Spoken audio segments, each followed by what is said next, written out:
Hello everyone, welcome to Eat Healthy, Live Well. My name is Mallory Commissera and I am here with a very special guest. So why don't you go ahead and start with introducing yourself?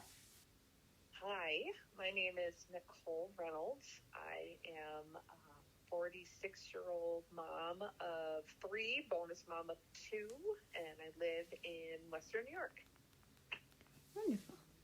Well, thank you for being here. Thank you for helping me with my project.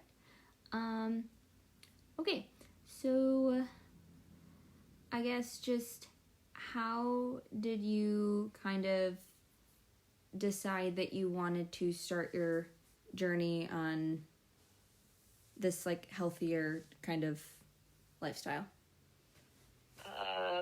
Well, I was approaching my mid-40s and I was looking, my kids were getting older and I wanted to be around for their later years. I wanted to be around in case my kids ever wanted to have kids. I wanted to be there for my grandkids, and I needed to focus on taking care of myself for the first time since I became a mom. I needed to do it. Mm-hmm. My weight was out of control, and I needed to get things in order. I needed to get myself in order. I feel like that's probably a common thing that a lot of us really, I guess, don't necessarily, it's not something that I necessarily think about now, where I am in my life and whatnot, but I could definitely see how possibly later in life I'd be saying the exact same thing to myself. I didn't that way at all in my 20s at all. Where did you learn? Well, really what started it was when I had come for my annual appointment at my general practitioner, just for your annual physical, and you have all your blood work done. All my blood work numbers, they were, quote, normal. Everything looked normal, but my weight was just, my weight really was my big hang up. And when I'm trying to talk to my doctor saying, I don't even know where to begin. I don't know what to do. There are so many contradicting information, black holes out there that I didn't even know where to begin. And he didn't even pick his head up. All he did was just write a script out and said, here, start with this. And it was a prescription for a weight loss medication. Nothing, it didn't ask me, are you moving your body? Are you sleeping? Didn't ask me anything at all. And I left his office and went in the car and cried, this cannot be the answer. This cannot be the answer. So I reached out to a girlfriend of mine that was a personal trainer, and she gave me a recommendation for a book to read about intermittent fasting, and that was really what started it all. I dove into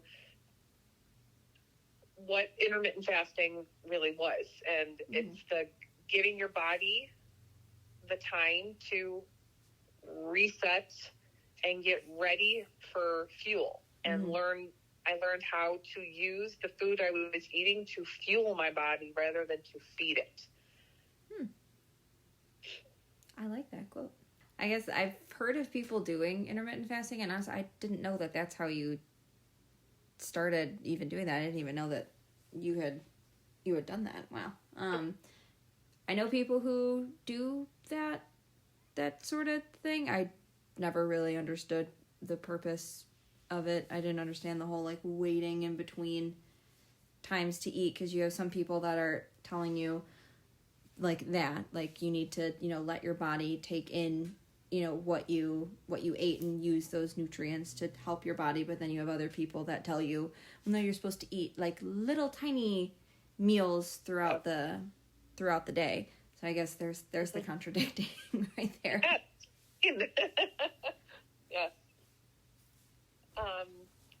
mean, it's also important to, to remember that, nothing is one size fits all. Mm-hmm. Nothing. Absolutely. Really, what's going to work for your body. Every body is different. So you really got to look, and you got to try different things on. You got to see what's going to work.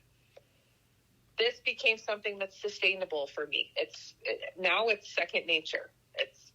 I don't eat anything past 7, at least I try really hard not to eat anything past 7 p.m. Mm-hmm. And then I start my eating window between 10 and 11 a.m. God, I couldn't. I love breakfast too much. You always did. What sort of things would you say that, we should try to avoid in our diets? Generally speaking. Generally speaking, when you're in the grocery store, avoid the aisles. Anything that, has an ingredient list that's more than 5 items, I would avoid it. Anything that has seed oils in it, canola oil, grapeseed oil, vegetable oil, palm oil, any of those kind of things, those are seed oils, and those are toxic. They clog up. Those are what's clogging up your arteries. It's margarine. If you set margarine on the counter, you could set it outside. In the summer, it won't melt. Seriously? Yeah, it doesn't melt. It doesn't, or if you can leave it out, flies and bugs and things they're not attracted to it at all, because it's a plastic component. Personally, I sustainably farmed meat is a huge part of my diet. I do, dairy selectively. I don't go crazy with milk and things like that, but I will have some Greek yogurts. We do lots of berries in the house. Those are, the full antioxidants. We do, salads, green leafy vegetables, cruciferous vegetables. But really, it's, sugar. We avoid sugar as much as we can. And it's processed foods. That was the biggest game changer for me. When I stopped eating processed foods, and I mean, even diet culture was, okay, I'm working all day long. I need to take a lunch. And there used to be, the frozen, quote, diet meals, made by lean cuisine. That's, your microwave lunch, it says this is this many calories, this many grams of fat. This will be perfect for me. Nope. I had heartburn all the time. I felt exhausted all the time. All the processed food that I was eating that I'm thinking is, it's marketed as diet food to help you lose weight. And it does the polar opposite to keep you more. And the minute I stopped eating processed food, my heartburn went away. My headaches went away. I could sleep through the night. It's crazy just, when you get back to the food that's, whole foods from the earth, how much your body thanks you for it. Yeah, it says that convenience factor of those processed, prepackaged stuff really worth the things that are going into your body if you know exactly if you know what they are. Is that convenience, does it outweigh the consequence? Yep. The go, of American culture, that's the problem. They need something that's quick, fast. Everybody, how many Americans eat in their car on the way to work? I do. Right? And a coffee, it's a very typical morning meal for many morning commuters. So in terms of the things that you think that of avoiding, though, you hear you should no trans fats, no sodium nitrate, no artificial coloring, high fructose corn syrup, I know is a big one that you hear all the time, no high fructose corn syrup, and these things that are advertised for children. Are there really anything else you could think of that people really should be avoiding, or are those kind of some of the bigger ones? Well, I think a big thing is the artificial colors, red dye, yellow dye, those things that are put in food. Those are directly linked to sleep disorders, ADHD in kids, hyperactivity even in adults. All that kind of stuff is linked together. I would definitely avoid any, preservatives for sure. Mm-hmm. Again, if you actually turned your boxes and your jars around and you read the labels and you're reading, lines and lines and lines of ingredients that you can't even pronounce, you probably shouldn't be putting in your body. Yeah. If it's made in a lab, you shouldn't be eating it. Mm-hmm. Natural flavors, that's even like some coffee creamers, you get the Snickerdoodle coffee creamer and it says natural flavors. There is no such thing as natural flavors. Natural flavors is an actual lemon. It's, an actual cinnamon stick. Mm-hmm. It's natural flavors are created in a lab. If they're created in a lab, it's to trick your brain into thinking delicious. You shouldn't be putting it in your body. So what do you think that, we as humans can do to prevent illness, promote wellness, and improve just overall physical and mental quality of life with having a healthier diet? I think, and I think if anything, the last 2 years have really taught me personally the things that have kept us well, at least in this house, the habits instilled is whole foods as much as possible. Mm-hmm. Sunlight, getting outside to walk in the sun, walking every day. Just simple things like that. Just get out. Just after you eat something, go for a walk around the block. If you're taking your lunch at work, eat your lunch, go for a walk around the building, kind of thing. Mm-hmm. And sleep. Sleep is a big part of. Yeah, sleep's super important. Of wellness in general.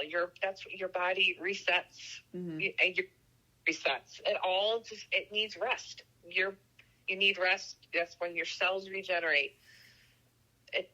Sleep, and I can say that now because this is the first time since becoming a mom that I get sleep. My middle child graduated from high school, and we weren't running around to sporting events all night long mm-hmm. anymore, and my work opportunity changed where I wasn't having to be on call 24 hours a day, and mm-hmm. I could get 6-7 hours of sleep, and it's made the world of difference. And I made it a priority, and now I am that loser that's like, yep, it's 10 o'clock, guys. I got to go to bed. I know that that's a huge part of keeping me well. It's a big part of it. I can definitely tell when I don't get enough sleep. My whole day just feels off. Sometimes even if I don't get enough sleep, like my appetite changes. Oh, yeah. Crazy. If I don't get enough, like back in the day when I was working third shift, and I had a toddler at home. So mm-hmm. I was working and then coming home to my toddler, who was, bright-eyed and bushy-tailed at 7 a.m., you're doing I'm eating to stay awake kind of thing. So it was, and what were you eating? You ate stuff that gave you a quick burst of energy. I was eating cereal. I was making peanut butter toast, things to give you that quick shot of carbohydrate fueled energy, mm-hmm. but then you crash. So, mm-hmm. No bueno. Sleep. Mm-hmm. We need sleep. Need sleep and whole foods. Sleep, whole foods, get outside in the sun, get that fresh air on you. Walk. Simple things, you don't got to go crazy with, don't get me wrong, weight training, resistance training as a whole is fantastic. Mm-hmm.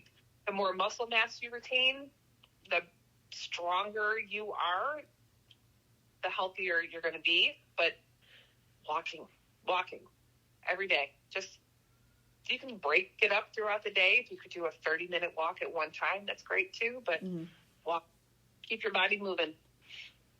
Movement is life. Yeah. Well, thank you for providing us with all of your plethora of knowledge. It's much appreciated. Anything last you want to kind of add before I wrap up? If not, that's fine. I feel like you ended it on a real high note, so. Good. All right, well, thanks